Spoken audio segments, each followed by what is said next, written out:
Hi. Um, so for this lesson for the reading log, I have chosen Grand Canyon by Jason Chen. It is an amazing book. It has about 40-ish pages or so, and it is a very detailed book about the Grand Canyon. Kids are going to love this book. It was published last year in 2017. um, by Jason Chen, and he is a very good writer, I think. Um, so basically, this book talks about the Grand Canyon, and it has in-depth things about the Grand Canyon. Like, it has perfect illustrations. I mean, the pictures are phenomenal. And the book is great. It gives statistics about it, and it just describes it in detail. And this kind of reminds me of when I was flying over the Grand Canyon going to Las Vegas one time with my husband. Um, how seeing the beauty from so high up in the air just gave it that much more, it was that much more perfect. And so when I was reading this book, I was like, I had no idea at all that there was animals and there was people touring. So the way he describes this book is he is basically taking you on a journey through the different places of the Grand Canyon, from the um,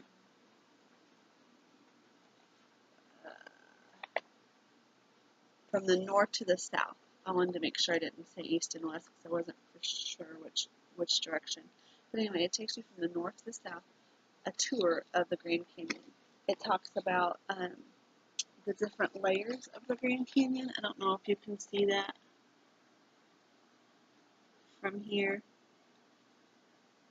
but it talks about the different layers of the Grand Canyon. It talks about the Grand Canyon before it was the Grand Canyon, how some places that had sea life, and then it talks about the animals that survive on the Grand Canyon, and what prey and predators are on the Grand Canyon. I mean, it has this part is like the book.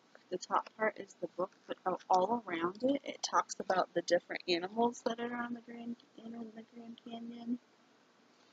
And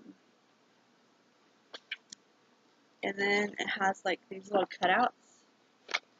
So you're reading the first part of the page. This page says, at the top of the slope is the rock layer called the Hermit Formation. Fossils in the Hermit tell us that long ago this spot was home to, and you kind of have to guess. So it's like a little cutout. And then when you turn the page, it tells you huge dragonflies with 8-inch wingspans.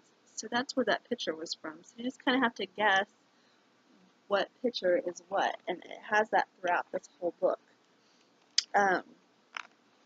One part has where it opens up, the whole book opens up. Let me see if I can find it.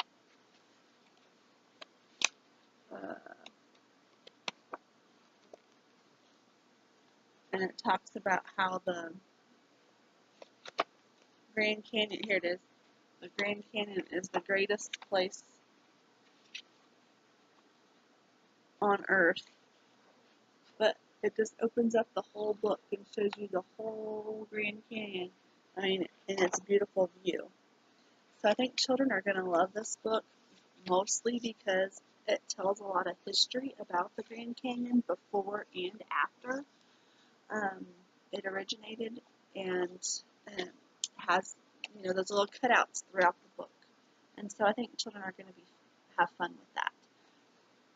For my activity, I was trying to find some things online to do for the activity, but I was having a hard time with that, so I just kind of came up with my own idea, and I thought, okay, this is like a history class, I'm in a history book, so why not make it fun?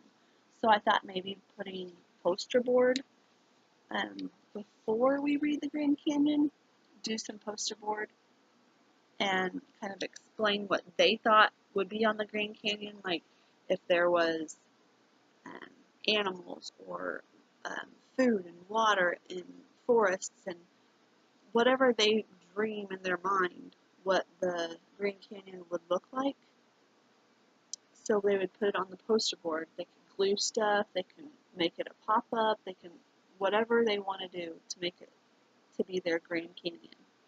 And then we would read the book and discuss it. And then we would make another poster board with the actual facts about the Grand Canyon and see, kind of compare and contrast what they thought and what it actually was, just to kind of see how their minds are thinking and how they work. Um, I just thought it would be like a fun activity for them to do to kind of engage in a little bit of our history. So that's what I would do. Thank you.